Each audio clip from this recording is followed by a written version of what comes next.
সুতরাং আল্লাহ রাব্বুল আলামিন এই নিয়ামত আমাদেরকে দিয়েছেন। দরুদ এবং সালাম ওই রাসূলুল্লাহ সাল্লাল্লাহু আলাইহি ওয়াসাল্লামের প্রতি, যিনি আমাদেরকে এই পথ প্রদর্শন করে গিয়েছেন, এই রাস্তা আমাদেরকে দেখিয়ে দিয়ে গিয়েছেন। সম্মানিত হাজিরিন, আমি আপনাদের কাছে কথা বাড়াবো না, শায়েখ আপনাদের কাছে কথা বলবেন, তবে অতি সংক্ষিপ্ত। আমি শুধু ছোট্ট একটা দিকের কথা আপনাদের কাছে উপস্থাপন করতে চাই। সেটি হচ্ছে, মানুষ হিসেবে যখন আমরা চলি এই দুনিয়াতে, আমরা অনেক কিছু অর্জন করি, অনেক কিছু বর্জন করি, কিন্তু দুইটা দিক আমাদেরকে সবসময় সামনে রেখে চলতে হবে। এর এক নম্বর দিক হচ্ছে যে আমার ঈমান সবার আগে। বলেন তো, আমার সবার আগে কি? ঈমান। No sacrifice. এই জায়গায় কোনো স্যাক্রিফাইস নাই, সব স্যাক্রিফাইস করতে রাজি, ঈমান স্যাক্রিফাইস করতে রাজি না। সুতরাং এটা বুঝতে হবে যে আমার শিকড়, এই শেকড়টা আমার আসল। আর এই ঈমানটা কিভাবে, আমি এই স্যাক্রিফাইসের মানসিকতাটা আমার কিভাবে তৈরি হবে। আমার এক ওস্তাদ ছিলেন, তিনি ছোটবেলা থেকে আমাদেরকে অনেক সময় একটা কথা বলতেন। কোনো এক সময় আমার পাশে বসে আছেন আমাদের শায়েখ আহমদুল্লাহ, তিনিও আমাকে একবার রিমাইন্ড করে দিয়েছিলেন যে দেখেন, দুনিয়াদারি নানান কিছু আমরা করি এবং এর বিনিময়ে আমাদের পরিবার চলে। যারা এখানে আছেন বিভিন্ন পেশাজীবী মানুষ, কষ্ট করি, টাকা পাই, ওইটাতে আমার পরিবার চলে। চলে না ভাই? চলে। ব্যবসা করি, ওইটাতে অর্জন হয়, ওইটাতে পরিবার চলে, নানান কিছু আমাদের চলে। চলে না ভাই? এরকম আছি না আমরা এখানে? কিন্তু আমাদের দিন শেষে একটা জায়গাতে আমাদেরকে একটা সিদ্ধান্তে আসতে হবে যে এই ঈমান যে আল্লাহ আমাদেরকে নিজের অনুগ্রহে দান করলেন, আমার জীবনে এরকম একটা পার্ট থাকতে হবে যে এই পার্টটাতে আমি আল্লাহর জন্য নিরেট কিছু করি। হয়তো এক্সপ্লেন করলে আরো দীর্ঘ হবে, কিন্তু বোঝানোর জন্য বলি। কথার কথা আমাকে দিয়ে আমি বুঝাই। আমি কি করি? আমি মসজিদে খুতবা দেই। আমি কি করি? আমি নসিহা করি। আমি কি করি? আমি বই লিখি। আমার ব্যক্তিগত জীবনের কথা বলছি। বই লেখার পরে আমার রয়্যালিটি পাই, সেই টাকা আমাকে প্রকাশকরা দেয়। বই কিন্তু কোরআন হাদিসের বই লিখছি আমি, কিন্তু তার একটা বিনিময় না হলেও হাদিয়া বলি, যাই বলি, আমি কিছু একটা অর্জন করি। ওইটা আমি জুমা পড়াই, একদম নিরেট অল্প কিছু আমাদেরকে সম্মানী দেয়, কিন্তু আমাদেরকে দেয়, একটা সম্মানী দেয়। তার মানে জুমা পড়ে আমি একটা কামাই করি। আমি মাহফিলে কথা বলার পর মানুষজন সম্মানী আমাদেরকে দেয়। আমি আমার ক্ষেত্রে বলছি যাতে আপনাদের বোঝা সহজ হয়। তাহলে আমার জীবনে কি এরকম কোনো একটা কাজ আছে যেই কাজটা আমি নিরেট আল্লাহর জন্য করি, এর বিনিময় প্রত্যাশা করি না, কিচ্ছু চাই না, এটার সাথে টাকা পয়সার লেনদেন নেই, একমাত্র আল্লাহ আর আমার সাথে একটা সম্পর্ক। আমাদের প্রত্যেকের জীবনে ওই ঈমানের বীজটাকে যদি আমরা ঠিক রাখতে চাই, তাহলে যেই আল্লাহ তার বিশেষ অনুগ্রহে আমাদেরকে ঈমান দিয়েছেন, আপনার আমার জীবনেও এরকম কিছু ইউনিক কাজ থাকতে হবে। এই পাহাড়ে আপনাদের জন্য অনেক অপরচুনিটিস আছে, সব কথা আপনাকে বলতে হবে না, কিন্তু আপনি ভেবে চিন্তে দেখেন, ভালো পথে চলা, নিরেট ঈমান নিয়ে বেঁচে থাকা, আল্লাহ রসুলকে প্রায়োরিটি দেওয়া, ফ্যামিলিকে আল্লাহর দিকে চালানো, এইগুলো তো আমার আছেই, কিন্তু এর সাথেও আমার আরো অনেক জায়গা আছে যেই জায়গাতে আমি নিরেট আল্লাহর জন্য কিছু কাজ করতে পারি। এটা অনেক সময় ছোট কাজ হয় ভাই। মসজিদের ওযুখানার মধ্যে কে যেন একজন পানির কলটা ছেড়ে দিয়ে চলে আসছে। বকাঝকা করতেই পারি, হুঁশ নাই, আক্কেল নাই, ব্যাকল কোথাকার, খোলা রাখে নাকি, এত জোরে পানি ছাড়ে কিনা। কিন্তু আমি এত কিছু না বলে মনে করছি কেউ একজন ভুল করছে, এটা মসজিদের পানি, এই পানিটা অপচয় হয়ে যাচ্ছে, যা বন্ধ করে দিলাম। নিয়ত কি? নিরেট আল্লাহর জন্য, দুনিয়ার কারোর জন্য নয়। কে ভালো বলবে, আহা এই লোকটা is doing a good job না। মসজিদটা এখন গরম, এই জানলাটা যদি কেউ একজন খুলে দিত, মনে হয়েছে ফিল থেকে যে আহা একটু লোকজন মনে আরাম পাত। একটা লোক নামাজে দাঁড়ায় গেছে, এই ফ্যানটা চলতেছে না, হয়তো যেই সময় দাঁড়াইছিলেন ওই সময় খেয়াল করেন, আমি সুইচটা চিনে আমি একটু চালাইছি, কি জন্য এই লোকটা নামাজে একটু আরাম পাক আল্লাহর জন্য। নিরেট ছোট থেকে উপর পর্যন্ত আমাদের প্রত্যেকের জীবনে এরকম একটা অপশন থাকতে হবে যেখানে নিরেট আল্লাহর জন্য আমরা কিছু করি। এটা আমরা করার চিন্তা করতে পারবো লাস্ট একটা আয়াতে কারিমা বলি। আর আমার প্রিয় একজন উস্তাদ, আপনারা জানেন, আব্দুল্লাহ জাহিঙ্গীর রহমাতুল্লাহ, তার একটা কথা বলি। স্যার একদিন বলতেছেন, বাবা গ্রামের মানুষের আগে খুব বরকত হতো, খুব বরকত, আর আমাদের এখন খালি বলি বরকত নাই। স্যার বললেন যে আমার একটা ক্ষুদ্র রিয়েলাইজেশন আছে। কি? উনি আমাদেরকে পড়াচ্ছেন, ওমিম্মা রাযাকনাহুম ইউনফিকুন, যে তাদেরকে আমি যে রিজিক দিয়েছি সেখান থেকে তারা খরচ করে। কি করে? এখন এই রিজিক তো বিরাট সন্তান রিজিক, সুস্থতা রিজিক। আমার সুস্থতা আমি কাজে লাগাই, আমার সন্তান দিনের পথে নিয়ে আসার চেষ্টা করি। আল্লাহ রাব্বুল আলামিন বেতন দিয়েছেন, বেতন থেকে গরিব দুস্থকে দান করি। আল্লাহ রাব্বুল আলামিন যাকাতের তৌফিক দিয়েছেন, যাকাত দেই। হজের তৌফিক দিয়েছেন, হজ করি, সব রিজিক। কিন্তু স্যার বলতেছেন গ্রামের মানুষ কিন্তু এত কিছু করতো না, কিন্তু বরকত থাকতো কিভাবে? উনি বলছেন ওয়ামিম্মা রাযাকনাহুম। দুপুরবেলা আপনার বাড়িতে কয়জন খাবে ভাই আজকে? 6 জন। কয় পট চাল? বলতে 4 পট। আপনার ওয়াইফ 4 পট চাল দিছে। স্যার বলতেছেন আগে মানুষ ওয়ামিম্মা রাযাকনাহুম ইউনফিকুনের আক্ষরিক অর্থ বুঝতো। চাল মাপার পরে ধুতে নিয়ে যাবে, ওইখান থেকে এক মুঠ তুলে আলাদা করে রাখছে। আল্লাহ বলছে তোমার রিজিক দিয়ে দিছি, যে এটা এখন খাবার সিদ্ধান্ত হয়েছে, দুপুরে ভাত খাবো, ওইখান থেকে এক মুঠ তুলে রাখছে। চিন্তা করছে এটা আল্লাহর জন্য দেওয়া রিজিক দিলাম। সুবহানাল্লাহ। এটাই একমাত্র ব্যাখ্যা নয়, কিন্তু বারাকাপূর্ণ জীবন ওইটা যেই জায়গাতে আমার সব কিছুতে আল্লাহ রাব্বুল আলামিনের জন্য একটা ক্ষুদ্র নিবেদন আছে। খেয়াল করে দেখেন, বউকে খুশি করার জন্য অনেক কিছু করলাম, পরিবার র্যাঙ্ক বাড়ানোর জন্য, নিজের ডিগ্রি অন্য জায়গায় প্রমোশন নেওয়ার সবার প্রচেষ্টা আছে। খারাপ কিছু না, হারাম কিছু না, যদি হালাল হইতে হয় আল্লাহর জন্য নিরেট কিছু একটা করতে হবে। কেউ জানবে না আমি আল্লাহর জন্য একটু কিছু করি, একটা এতিমের খরচ দিয়ে চালাই, কষ্ট করে অমুক মানুষটা উপকার করি, এই লোকটা অসুস্থ জানি যে ট্রিটমেন্ট করতে পারতেছে না, তার জন্য একটু, মানে আপনি কি করেন আপনি জানেন, কিন্তু কেউ জানবে না, জানবে একমাত্র আল্লাহ। এই কাজটা যখন বান্দা মেহনতের সাথে করবে, আল্লাহ তার ইমানের উপরে রাখার জন্য আল্লাহ এক্সট্রা আল্লাহর পক্ষ থেকে দয়া দান করতেছে। আল্লাহ যেন আমাদেরকে তৌফিক দান করেন, আল্লাহ যেন আমাদেরকে ভালো কাজের উপর থাকার তৌফিক দান করেন। আমি সম্মানিত উপস্থিতি, এখন আপনাদের সামনে কথা বলবেন যার পরিচয় করিয়ে দেওয়া, এটা একটা ধৃষ্টতা আমার কাছে। তবুও আসন্না ফাউন্ডেশনের সম্মানিত চেয়ারম্যান, আমাদের সম্মানিত প্রিয় ব্যক্তিত্ব, বাংলাদেশে আসন্না ফাউন্ডেশনের যে খেদমতগুলি আমরা দেখছি, তার বলবো আমরা রূহ পুরুষ আমাদের মাঝে উপস্থিত হয়েছেন শেখ আহমদুল্লাহ। তিনি আপনাদের কাছে কথা বলবেন। আর যে চেয়ারে আমি বসে আছি, এখানে বসে আজকে সভাপতিত্ব করবেন। আমাদের মাঝে উপস্থিত আছেন আমার পিতা, তিনিও শত শত আলেমের ওস্তাদ, 36 বছর টানা মুসলিম শরীফ পড়াইছেন ছাত্রদেরকে, 36 বছর নওগাঁ কেন্দ্রীয় জামে মসজিদের খতিব ছিলেন। এখন নওগাঁ জেলা ইমাম মসজিদ কমিটির প্রায় 750 ইমাম মসজিদ কমিটির সম্মানিত সুযোগ্য সভাপতি হযরত মাওলানা আনোয়ার আকরাম হোসেন সাহেব, তিনি উপস্থিত হয়েছেন আমাদের সাথে সফরে। আব্বা আম্মা আসছেন, তো তিনি সভাপতির আসনে এখানে বসবেন আর শায়েখ মুখতাসার কথা বলবেন। জাযাকুল্লাহ খাইর।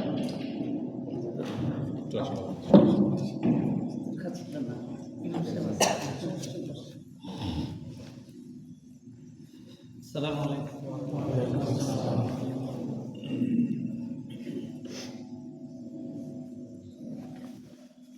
السلام عليكم ورحمة الله وبركاته. وعليكم السلام ورحمة الله وبركاته. إن الحمد لله والصلاة والسلام على رسول الله وعلى آله وأصحابه ومن والاه أما بعد. অত্যন্ত গুরুত্বপূর্ণ মূল্যবান কথা রাখছিলেন আমাদের প্রিয় ভাই শেখ আব্দুল মোহাম্মদ সাইফুল্লাহ হাফিজাহুল্লাহ ওয়া সম্মানিত উপস্থিতি, সাজেকের মতো এরকম গুরুত্বপূর্ণ একটি পর্যটন স্পট যেখানে সারা দেশের বিভিন্ন জায়গা থেকে মানুষ ঘুরতে আসে, দেশের বাইরে অন্যান্য দেশের মানুষও অনেক সময় এখানে ঘুরতে আসে। আমরা আমাদের পরিবারের সদস্যদের সাথে একান্তে কিছু সময় কাটাবার জন্য তাদেরকে নিয়ে আল্লাহ তাআলার এই অপরূপ সৃষ্টি বাংলাদেশের অন্যতম গুরুত্বপূর্ণ পর্যটনের এই জায়গাতে আমরা ঘোরার জন্য আসছি। যদিও তারপরও এই সাজেকের মসজিদে আমরা 2 দিন ধরে আছি, নামাজ পড়ছি আলহামদুলিল্লাহ, এবং এরই সুবাদে আপনাদের সাথে আজকে কিছু কথা উপস্থিত আলোচনা করার সুযোগ হয়েছে।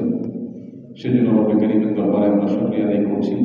আর আপনারাও যারা মূল্যবান সময় থেকে এখানে ব্যয় করে বসেছেন, তারপরে আমাদের কিছু কথা বলার সুযোগ করে দিয়েছেন, এই জন্য আপনাদেরও শুকরিয়া আদায় করছি। সম্মানিত উপস্থিতি, আপনারা এখানে অনেকেই বাংলাদেশ সেনাবাহিনীতে, বিজিবিতে কর্মরত আছেন, তাদের দায়িত্বের অংশ হিসেবে এখানে অবস্থান করছেন। অনেকে হয়তো ব্যবসা কিংবা কাজের সুবাদে এখানে আছেন, অবস্থান করছেন, আবার অনেকে হয়তো পর্যটক হিসেবে এখানে আমাদের মতো শুধুই ঘুরতে এসেছেন, আল্লাহর অপরূপ সৃষ্টি দেখতে এসেছেন। আমরা যে যে উদ্দেশ্যে আসি না কেন, দিন শেষে আমাদের প্রত্যেকের একটা পরিচয় আছে, সেটা হলো আমরা সবাই মুসলমান, আমরা সবাই আল্লাহর বান্দা, আমাদের সবাইকে আল্লাহর কাছে ফিরে যেতে হবে। অতএব এই একটি সূত্র, যে সূত্রে আমরা সবাই গাঁথা আছি, যে মালা অংশ আমরা সবাই, সেই মালা যেন আমাদের সবসময় গাইড করে এবং পথ নির্দেশ করে। আপনারা যারা এখানে কাজের সুবাদে আছেন, আপনাদের অনেকের কাছে অবারিত সময় আছে। আপনারা সেই অবারিত সময়গুলোকে আল্লাহর স্মরণ, আল্লাহর জিকির, তাসবিহ এবং আল্লাহর একান্ত ইবাদতে মগ্ন থেকে কাটাবার চেষ্টা করবেন। আপনারা সবাই কম বেশ জানেন, আমাদের প্রিয় নবী মুহাম্মদ মুস্তাফা সাল্লাল্লাহু আলাইহি ওয়াসাল্লাম গোটা পৃথিবীর পট পরিবর্তন করে দিয়েছেন যিনি হিজরতের পর মাত্র 10টি বছরে। বিশ্বের মানুষ বহু নেতা পৃথিবীর ইতিহাসের শুরু থেকে আজ পর্যন্ত পেয়েছে, কিন্তু তিনি এমন এক নেতা ছিলেন, এমন এক মানুষ ছিলেন, এমন এক পথ প্রদর্শক ছিলেন, যা অর্থ পৃথিবীর শাসনের যে সূচনা তিনি শুরু করে দিয়ে গেছেন, যার জয়রথ কেউ থামাতে পারেনি। মুসলিমদের জয়রথ শুরু করে দিয়ে তিনি দুনিয়া থেকে চলে গেছেন। এই জয়যাত্রার সূচনাকারী মানুষটি একটি বারের জন্য একটি পিপিলিকার প্রতিও জুলুম করেননি। পৃথিবীতে মানুষের কাছে পাওয়ার আসলে মানুষ স্বৈরাচারী হয়ে ওঠে, স্বেচ্ছাচারী হয়ে ওঠে, অত্যাচারী হয়ে ওঠে, প্রভাবশালী হয়ে ওঠে, তারপর দেখাবার চেষ্টা করে। মুহাম্মদ সাল্লাল্লাহু আলাইহি ওয়াসাল্লাম আমাদেরকে শিখিয়েছেন সব কিছু থাকা সত্ত্বেও কীভাবে আল্লাহর গোলামি করতে হয়, কীভাবে মানুষ তো বটে অন্য সৃষ্টির উপকার করতে হয়। আমরা সেই নবীর উপর সে মুহাম্মদ সাল্লাল্লাহু আলাইহি ওয়াসাল্লাম কিন্তু নবুয়তের দায়িত্ব বুঝে পাওয়ার আগে মক্কায় তার মসজিদে হারাম এর পার্শ্ববর্তী যে বাসা ছিল, বাড়ি ছিল, তখন সে বাড়ি থেকে কিন্তু অনেক দূরে হেরা পর্বতে চলে যেতেন এবং সেখানে গিয়ে নবুয়তের আগে বেশ অনেকগুলো দিন পাহাড়ের চূড়া তিনি উঠে যেতেন। এই সাজেকে যেরকম উঠতে অনেক কষ্ট হয়, অনেক দুর্গম পথ পাড়ি দিয়ে তারপরে এই চূড়ায় উঠতে হয়। আপনারা যদি কেউ মক্কায় গিয়ে থাকেন তাহলে আপনারা দেখবেন যে আমাদের নবী সাল্লাল্লাহু আলাইহি ওয়াসাল্লাম যে হেরা গুহার উপরে উঠে, সেখানে হেরা পর্বতের উপরে উঠে সেখানে গুহার ভিতরে গিয়ে যে আল্লাহর স্মরণ করতেন, জিকির করতেন, তাসবিহ নিবেদন করতেন, সেই হেরা পর্বত কিন্তু অনেক উঁচা ছিল। পায়ে হেঁটে উঠতে এখন মানুষের কয়েক ঘন্টা সময় লেগে যায়। তিনি পর্বতের চূড়ায় উঠতেন আল্লাহর স্মরণের জন্য। অতএব আমরা তার উম্মত হিসাবে আমাদের মাথা রাখা উচিত, এই যে কোলাহল মুক্ত পরিবেশ, চারপাশে যেদিকে চোখ যায় সবুজ গাছে ঘেরা, অনেকটা কোলাহল মুক্ত, অন্য 10টি শহরের মতো না। কিছু পর্যটক হয়তো আসেন, কিন্তু এর বাইরে এখানে প্রচুর পরিমাণ জায়গা এমন আছে যে জায়গাগুলো নীরব, নিবৃত্তি। এই জায়গাগুলোতে আমাদের নবী মুহাম্মদ সাল্লাল্লাহু আলাইহি ওয়াসাল্লাম আল্লাহর স্মরণের জন্য যেতেন। আমরা তার উম্মত হয়ে যেন এখানে এসে তার স্মরণ থেকে, আল্লাহর জিকির থেকে যেন আমরা গাফিল হয়ে রয়েছি। আমরা যেন সেই কথাটা মাথায় রেখে, আমার নবীজি কিন্তু পাহাড়ের চূড়ায় উঠেছেন, আমাদের মতো বিনোদনের জন্য তিনি আসতেন না, যেতেন না। তিনি যেতেন আল্লাহ স্মরণ করবার জন্য। আমাদেরকে আল্লাহ তাআলা বিনোদন করা হালালভাবে এটার অনুমতি দিয়েছেন, আমরা সেজন্য এটা গ্রহণ করছি। কিন্তু সেই সাথে আল্লাহর স্মরণ যেন আমাদের কখনো ভুলে আমরা না যাই। চেষ্টা করবো তো ইনশাআল্লাহ। বিভিন্ন বাহিনীর অনেক সদস্য ভাইরা আছে, পরিবার থেকে হয়তো দূরে আছে। ভাইরে, পরিবার থেকে দূরে আসেন, এটা একটু কষ্ট। যারা থাকে তারা বুঝে কত কষ্ট, কিন্তু প্রতিটা কষ্টের পেছনে একটা অপার সম্ভাবনা লুকিয়ে থাকে। আপনার আল্লাহর সাথে আপনার একান্তে একটু কথা বলা, একান্তে একটু চোখের পানি ফেলা, একান্তে একটু নিজের মনের অবস্থাকে প্রকাশ করা, আল্লাহর প্রিয় বান্দা হয়ে যাওয়ার সুযোগ কিন্তু আপনাদের আছে। আপনি বিজিবির একজন সদস্য হতে পারেন, বাংলাদেশ সেনাবাহিনীর একজন সদস্য হতে পারেন, অন্য কোনো বাহিনীর সদস্য হতে পারেন, অথবা আপনি একজন যে কোনো একটা প্রতিষ্ঠানের একটা ক্ষুদ্র কর্মী হতে পারেন, একজন মালিক হতে পারেন। মনে রাখবেন, গতানুগতিক আলেম, মাদ্রাসা পড়ুয়া, সুকল হুজুর না হয়েও আপনি এই নিবৃত্তে, নীরবে এই পর্বত চূড়ায় যদি আল্লাহর স্মরণকে যথাযথভাবে করতে পারেন, পছন্দ নামাজ যদি ঠিক মতো পড়েন, সকল হারাম থেকে যদি বেঁচে থাকে, অবসর সময়গুলো যদি আল্লাহর সাথে একটু কথা বলেন। আমি অনেক সময় দেখি, আজকে সকালে কোনো এক বাহিনীর 2 ভাইকে দেখছি বসে তারা পাহাড়াদারি করছে, রাতভর তারা ডিউটি করেছে। ভোরে আমি তাদের কাছে গিয়ে সালাম বিনিময় করে বললাম, ভাই, এই যে নিরিবিলি বসে আছেন রাতভর, আপনার হয়তো মোবাইল ব্যবহার রেস্ট্রিকশন থাকতে পারে আপনার প্রতিষ্ঠানের তরফ থেকে, আপনার কর্মকর্তার তরফ থেকে, কিন্তু আপনি আল্লাহ স্মরণ করবেন এই ব্যাপারে কোনো নিষেধাজ্ঞা অবশ্যই নাই। যেখানে রাতভর আপনার জিকির করার জন্য মানুষ ঘুম থেকে উঠতে পারে না, তাদের সুযোগ হয় না, আল্লাহ আপনাকে ডিউটি করে দিয়েছেন, এটা আপনার জন্য সুযোগ। অতএব আমরা এই সুযোগটাকে সর্বোচ্চ ব্যবহার করবো তো ইনশাআল্লাহ। এই ভাইরা আমার পর্বতে থাকেন আর সমতলে থাকেন, জীবন কিন্তু শেষ হয়ে যাচ্ছে। আমাদের গন্তব্যে এগিয়ে যাচ্ছে, হয় জান্নাত নয় জাহান্নাম। এই পৃথিবীটা খুবই সংক্ষিপ্ত সময়ের জন্য আসছে। আমাদের প্রত্যেকটা মানুষের যে চেষ্টা, এই যে সাইফুল্লাহ ভাই বললেন, আমরা সবাই উপার্জন করছি কি জন্য? আমার পরিবারের একটু রিজিকের জন্য, আমার নিজের একটু রিজিকের জন্য। ভাই, রিজিকের ব্যবস্থা হলো আমি বেঁচে থাকার জন্য, আমার পরিবারকে বাঁচিয়ে থাকার জন্য, ভালোভাবে বাঁচিয়ে রাখার জন্যই তো আমি কাজ করছি, তাই না? বাঁচিয়ে থাকাটা কি জন্য? বেঁচে থাকাটা কি জন্য? এই প্রশ্নের উত্তর আমাদের ভেতর থেকে আসতে হবে। একটু লম্বা আলোচনা হয়ে যাবে, আমি সেদিকে যাবো না। আমরা যে পর্যায়ে আছি, যে পর্যায়ে আছি, আমাদের প্রত্যেকটা মানুষকে চিন্তা করতে হবে আমরা কেন বেঁচে আছি। আমার এক বড় ভাই এবং বন্ধু অস্ট্রেলিয়া সিডনিতে বছরখানেক আগে, ওনার বাসায় খাচ্ছিলাম, কথা বলছিলাম, এরপর ওনার গাড়িতে একটু ঘুরতে গেলাম। প্রসঙ্গত আমরা জিজ্ঞেস করলাম, ভাই কী করেন? সরি, আপনি এখন কোন জব করছেন? আমি জানি ইঞ্জিনিয়ার মানুষ। তো বলেন যে ভাই অন্য কোম্পানিতে আছে, ভালো অবস্থানে আছে। এবার উনি আমার কথা বললেন যে কোম্পানি আমি এই করছি, আমার হাতের মধ্যে এই হয়েছে, এই ডেভেলপমেন্ট হয়েছে, আমার পরে কোম্পানি এতটা ডিপেন্ড করে, কোম্পানিকে আমি এই সেভ করে দিয়েছি, এই সেক্টরে আমি এমন কাজ করেছি, এই জন্য আমার অনেক অবস্থান, অনেক পদটা অস্ট্রেলিয়াতে সিডনিতে আমি ইঞ্জিনিয়ার হিসেবে দেওয়া হয়েছে, অনেক সময় এই করছি। হঠাৎ করে মাথায় আসলে আমার কি বললাম, ভাই এই যে এত কিছু আপনি করছেন, বিনিময়ে আপনি কি পাচ্ছেন? ওই যে হ্যান্ডসাম একটা স্যালারি পাচ্ছেন, মাশাআল্লাহ, যে দেখছি বাড়িটা আমার নিজের, সব কিছু আমার হয়ে গেছে। আমরা বুঝলাম এই সব কিছু যে করছেন এগুলো মূলত হলো বেঁচে থাকার জন্য। এগুলো তো মারা গেলে আপনি কিছু নিয়ে যেতে পারবেন না, আপনি বেঁচে থাকবেন, আপনার ফ্যামিলি বেঁচে থাকবে এই জন্য।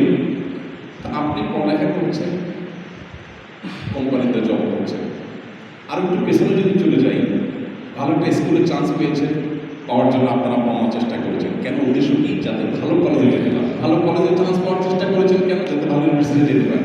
ভালো ইউনিভার্সিটির পরে ভালো একটা প্রতিষ্ঠানে আপনি ঢুকেছেন, সরকারি, বেসরকারি, বিভিন্ন বাহিনী, কোম্পানি, যেখানে যান আপনি গিয়েছেন কেন?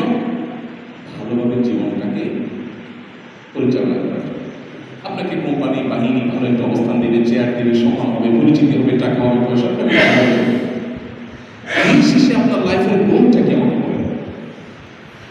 আপনি একটা কোম্পানিকে, আপনি একটা সরকারি বেসরকারি প্রতিষ্ঠানকে সার্ভ করছেন, বিনিময়ে আপনাকে সেই কোম্পানি, সরকারি বেসরকারি প্রতিষ্ঠানটাকে বাঁচিয়ে রাখছে, আপনার প্রাপ্তিটা কি আমাকে বলেন? সে ভাই তখন একটু অপ্রস্তুত হয়ে গেল, চিন্তা করে গেল, আপনাকে মাসে $2,000-5,000 দেয়, অনেক ভালো লাক্সারিয়াস লাইফ লিড করেন, বুঝলাম। এর মাধ্যমে আপনি তো কোম্পানিকে, সরকারি বেসরকারি প্রতিষ্ঠান, বাহিনী যাই বলেন, আপনি একটা কোনো একটা প্রতিষ্ঠানকে আপনি সার্ভ করছেন, প্রতিষ্ঠানকে ডেভেলপ করছেন, প্রতিষ্ঠান ডেভেলপ হচ্ছে, আপনাকে কিছু টাকা পয়সা দিয়ে বাঁচিয়ে রাখছে, আপনাকে আপনার ফ্যামিলিকে জাস্টিফাই করছে। প্রকৃত অর্থে আপনার কোনো অ্যাচিভমেন্ট সেই অর্থে নাই, এটা হলো বেঁচে থাকা। তো বেঁচে থাকাতে একটা নিশানা, বেঁচে থাকে আপনি, বেঁচে থাকে পার্থক্য নেই। এই প্রশ্নের উত্তর ইসলাম আমাদেরকে দিয়েছে, সেটা হলো ইমানদারের জীবন বাঁচিয়ে রাখাটা হলো আল্লাহর দাসত্বের জন্য। আল্লাহর দাসত্ব যদি করে তার জীবনটাকে সে শেষ করতে পারে, অনন্ত সেকালের জান্নাত আল্লাহ তাআলা দিবেন, যে তার লাইফের পারপাস তার মাধ্যমে সে খুঁজে পাবে। এটা মুসলমান ছাড়া কারোর কাছে সত্য নেই। অতএব সেই সত্য তৈরি করার জন্য আমাদের প্রতিটা মুহূর্তকে ব্যয় করতে হবে, চেষ্টা করবো ইনশাআল্লাহ। এই পাহাড়ে আমাদের পাহাড়ি ভাইয়েরা বোনেরা আছে। আমাদের স্বাধীনতার আগে এবং পরে বিভিন্ন এনজিওগুলো আমাদের সমস্ত ভাই বোনগুলোকে বিভিন্ন ধর্মে দীক্ষিত করেছে। টাকা পয়সার প্রলোভন দিয়ে তাদেরকে তাদের ইমানের পথ থেকে বরং ভিন্ন পথে, ইমানের পথে যেখানে আসার সুযোগ সম্ভাবনা ছিল, তারা ভিন্ন পথে তারা নিয়ে গেছে। আমাদের দায়িত্ব এই মানুষগুলো, তারা অত্যন্ত পরিশ্রমী, আমাদের দায়িত্ব আমাদের ইসলামের সৌন্দর্য প্রদর্শন করার মধ্য দিয়ে তারা যেন অনন্ত অসীমকালে জান্নাত বাসী হতে পারে, সেই পথে প্রদর্শন করা। আমরা চেষ্টা করতে পারি না ইনশাআল্লাহ। আমরা চাইলেই কিন্তু আমাদের আচরণ আচরণগত সৌন্দর্য দিয়ে ইসলামের বিউটি বা সৌন্দর্যকে আমরা ফুটিয়ে তুলতে পারি। আমরা অনেক সময় রুদ্রাটা করি। এরা কিন্তু অন্য ধর্মের মানুষ যারা এখানে আছে, ওনারা কিন্তু আমাদের ধর্মগ্রন্থ পড়ে, তারা আমাদেরকে পড়ে, আমাদের আচার আচরণ কি করে, আমাদের কাজকাম কি করে। অতএব আমাদের উচিত আমাদের আখলাক, উন্নত ব্যবহার, সুন্দর চরিত্র এগুলো তাদের সামনে উপস্থাপন করার মধ্য দিয়ে ইসলামের সৌন্দর্যকে তাদের মধ্যে ফুটিয়ে তোলা চেষ্টা করে যাবে ইনশাআল্লাহ। বিশেষ করে অস্তিত্বের মধ্যে যখন আমরা থাকি তখন প্রত্যেকটা মানুষ কিন্তু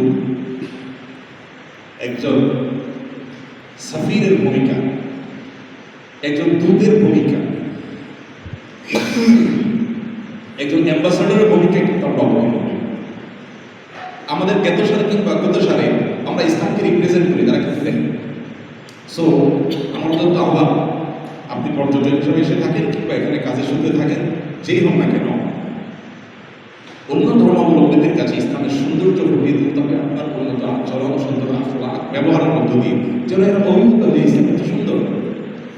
আপনি যদি মিথ্যা বলেন, আপনি যদি প্রতারণা করেন, আপনি নিজে উল্টা পাল্টা করেন, তো ইসলাম সম্পর্কে তাদের মধ্যে নেগেটিভ ধারণা তৈরি হবে। ইসলাম ওয়াজ করে মানুষকে আনার জিনিস না, ইসলাম হলো সুন্দর আচরণের মাধ্যমে মানুষকে তার দিকে আকৃষ্ট করার জিনিস। মুহাম্মদ সাল্লাল্লাহু আলাইহি ওয়াসাল্লাম বন্ধু তার আজন্ম শত্রুতা লালন করতো, সে মানুষগুলো সুন্দর আচরণ দেখে ইসলামের সুশীতল ছায়া এসেছে। অতএব ভাইয়ের আপনার দায়িত্ব আমাদের অনেক, আমাদের এই ভাই বোনগুলোকে আমরা তাদেরকে নিয়ে জান্নাতে যেতে চাই। আমরা তাদেরকে হিদায়াতের আলোকিত হওয়ার তৌফিক দান করুন। আমরা সবাই দায়ী হতে হবে, মনে রাখবেন এটা হবে আপনার কামাই। নবীজি সাল্লাল্লাহু আলাইহি ওয়াসাল্লাম বলেছেন, লা ইয়াহদিয়াল্লাহু বিকা রাজুলান ওয়াহিদান খায়রুন মিন হুমুরিন নাম। আলী রাদিয়াল্লাহু আনহু বলেছেন, আলী, একটা মানুষ যদি তোমার মাধ্যমে হেদায়েত পেয়ে যায়, জাহান্নাম থেকে জান্নাতের পথে চলে আসে, বেঈমানি থেকে ঈমানের পথে চলে আসে, একজন মানুষ যদি আসে, খায়রুন লাকা মিন হুমুরিন নাম, সে যুগের সবচেয়ে বড় আভিজাত্যের বিষয় ছিল, সবচেয়ে বড় শৌখিনতার বিষয় ছিল লাল মঠের মালিক হওয়া। টকটকে লাল রঙের মঠ সচরাচর খুব বেশি হতো না। এই যুগে যেরকম অনেক দামি কোনো ব্র্যান্ডের গাড়ির মালিক হওয়া, অনেক দামি ব্র্যান্ডের দামি মডেলের কোনো গাড়ির মালিক হওয়া যেরকম গৌরবের, সে যুগে সেটা ছিল। নবীজি বলেছেন, সে লাল মঠের মালিক হওয়া যত গৌরবের, তোমার জীবনের যদি একজন মানুষকে তুমি হেদায়েতের মধ্যে আনতে পারো, তোমার জন্য তার চেয়ে বেশি গৌরব, তার চেয়ে বেশি উত্তম তোমার জন্য। এই জন্য ভাইরা, অন্যদেরকে ইসলামের পথে আনাতদের কথা আমরা নিজেরাই নামাজ পড়ি না, আমরা নিজেরাই মিথ্যা কথা বলি, চান্স পালে চুরি বাটপারি করি, দুর্নীতি 2 নম্বরই করি। লজ্জা হয় আমাদের। ইসলাম এটা না, যেটা আজকে নামধারী মুসলমান আমরা চর্চা করছি, যেটা প্র্যাকটিস আমরা করছি। আমার কথা শেষ, আমরা সবাই এখানে যে সূত্রে আসি না কেন, আল্লাহকে স্মরণে রাখবো। ঘুরতে আসছেন বলে আল্লাহকে ভুলে যাবেন তা যেন না হয়। কালকে সাইফুল্লাহ ভাই বলছিলেন, আমরা অনেকে আসি নিজের ঠিকানা নামাজ কালাম করি, সফরে আসছি, ঘুরতে আসছি, এখন নামাজের খবর নেই। অনেক বোন আছেন ব্যক্তিগত জীবনে অনেক সংযমী, যথেষ্ট তিনি সুন্দর আচরণ করেন, তিনি অত্যন্ত সহনশীলতার পরিচয় দেন, খুবই সুন্দর শরিয়াকে মেনটেন করার সাধ্য অনুযায়ী চেষ্টা করেন। অথচ ঘুরতে আসছেন, মনে করছেন এই সময়টাতে একটু আত্মবোধ হয়, পর্দার বিধান লঙ্ঘন করা যায়, অশ্লীলতার মধ্যে জোয়ারে ভাসা যায়, যুবক ভাইরা তরুণ ভাইরা এসে হেয়ালে পড়ার মধ্যে হয়তো নিজেকে ভাসিয়ে ফেলেন। কত যুবক ঘুরতে এসে লাশ হয়ে ফেরত চলে গেছে। কখন যাবো আল্লাহর কাছে জানি না। এই জন্য পরিপূর্ণ দিনটাকে যদি আমরা ফলো করি, আমাদের জীবনটা উপভোগ্য হবে। ভাই, আপনিও ঘুরছেন, আমিও ঘুরছি। আমি ঘুরছি, আমার এই ঘোরাটা আমার নামাজে কোনো বাধা দিচ্ছে না। আমার নামাজ আগে, ঘোরা পরে, আমার পর্দা আগে, আমার ঘোরা পরে, আমার স্বাধীনতা পরে, আমার সব কিছু পরে। এই জীবনটা অনেক উপভোগ্য। আপনি হয়তো মনে করছেন বেচারা ওজন মানুষ, মদ খাইতে পারে না, হারাম কাজ করতে পারে না, গান শুনতে পারে না, কোনো লাইফ। ভাইরে, বুকে হাত রেখে বলতে পারি, আপনার চাইতে আল্লাহ তাআলা মানসিকভাবে আমাদেরকে বলতে যারা দিনকে প্র্যাকটিস করার চেষ্টা করে, আমি যারা বেশি করতে পারি তারা আমি বলছি, যারা করে আল্লাহ তাআলা তাদের অনেক ভালো লেগেছে। কোনো পৃথিবীতে প্রতি বছর আত্মহত্যা, ডিপ্রেশন, এগুলো সবসময় দেখবেন যাদের মধ্যে ইসলাম নাই তাদের মধ্যে বেশি। প্রতি বছর বিশ্ব স্বাস্থ্য সংস্থার জরিপ আপনি ওয়েবসাইটে গিয়ে চেক করে, কোনো ধর্মে বিশ্বাসী না, আত্মহত্যার রেশিও প্রতি বছর সবচেয়ে বেশি সারা বিশ্বে। আর যে আল্লাহর প্রতি যত বেশি বিশ্বাসী, সে মানুষের তত সুখী। কোন দুঃখ তাকে ভেঙে, তাকে ধ্বংস করে শেষ করতে পারে না, তাকে ডিপ্রেসড করতে পারে না। এই জন্য ভাই, জীবন সেটা যেটা আল্লাহর স্বপ্নের মধ্যে অতিবাহিত হয়, জীবন সেটা যেটা আল্লাহর জন্য নিবেদিত হয়, জীবন সেটা যে জীবনের গোল থাকে, লক্ষ্য থাকে, পরিষ্কার একটা টার্গেট থাকে। আমি যাই করছি দিন শেষে আমাকে জানতে যেতে হবে। আমি একজন মুসলমান, আমার একটা সুনির্দিষ্ট লক্ষ্য আছে, আমি গোটা বিশ্বকে অনেক কিছু দেওয়ার আছে। সেখানে আমি শুধুমাত্র খুব সীমিত একটা গণ্ডির মধ্যে গোটার টাকা পয়সা জোগাড় করে বউ বাচ্চা একটা রোটির ব্যবস্থা করলাম, একটু লাক্সারি একটা লাইফ লিড করলাম, করে আমি জীবন থেকে চলে গেলাম। এটা হলো পারপাসলেস লাইফ। আল্লাহ তাআলা আমাদেরকে লাইফের পারপাস বোঝার তৌফিক দেন। বিদ্যুৎ নাই, আপনাদের বসায় কষ্ট হচ্ছে, অনেকে আসছেন করতে, অনেকের দায়িত্ব আছে, আমার কথা বলাবো না। আমি দোয়া করি আল্লাহ রাব্বুল আলামিন আমাকে, আপনাকে, আমাদের সবাইকে আল্লাহ তাআলার খাঁটি গোলাম হয়ে দুনিয়া থেকে যাওয়ার তৌফিক দেন। দুনিয়ার জীবনটাকে আমাদের জন্য আল্লাহ তাআলা অর্থবহ করে দিন, আমরা যেন প্রতিটা মুহূর্তকে আল্লাহর ইবাদত, আল্লাহর গোলামি, আল্লাহর দাসত্বে কাটাতে পারি। জীবনটাকে আমরা সত্যিকার উপভোগ্য যেন করতে পারি। জাযাকুমুল্লাহু খাইরান ওয়া আখিরু দাওয়ানা আলহামদুলিল্লাহি রাব্বিল আলামিন।